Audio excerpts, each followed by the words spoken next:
এমন সময় চোখের পানিগুলো টপ টপ করে পড়ে।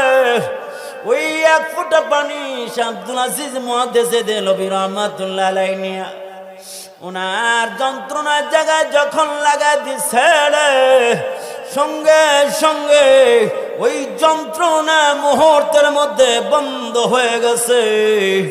আমার বেনাস আব্দুল আজিজ মুহাদ্দিসে দেলবি ডিকি ডিকি বলে, আমার ছাত্র রে শুনে, এটা আমার কোনো কারামত নয়, এটা আমার কোনো কারামত না। কারণ হইল লোকটা তো জাহান্নামের আগুনের ভয়ে যখন চোখের পটিগুলো ছিঁড়ে দিয়েছে,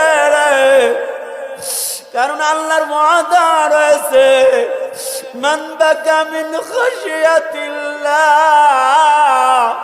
আল্লাহ রাসূল বলেন, কেউ যদি আল্লাহর ভয়ে এক ফোঁটা চোখের পানি যদি ছেড়ে দিতে পারে, বলে ওই চোখের ফোঁটা পানি নাকের ডগায় আসার আগে আমার আল্লাহ তার জিন্দেগির গুনাহগুলো মাফ করে দেয়।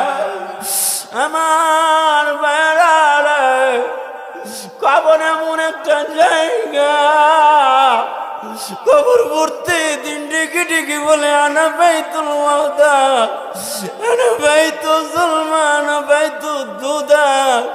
আমি এমন একটা জায়গায় একাকিরি ঘর, অন্ধকারের ঘর, আমি পোকামাকড়ের ঘর। এই জায়গায় কোনো খাতির চলবে না। যে জায়গায় যদি আমল না থাকে এমন ভাবে চাপ দিবে, রে হাদিসের মধ্যে আসছে, যখন চাপ দিবে এক বছরের হাড় গুলো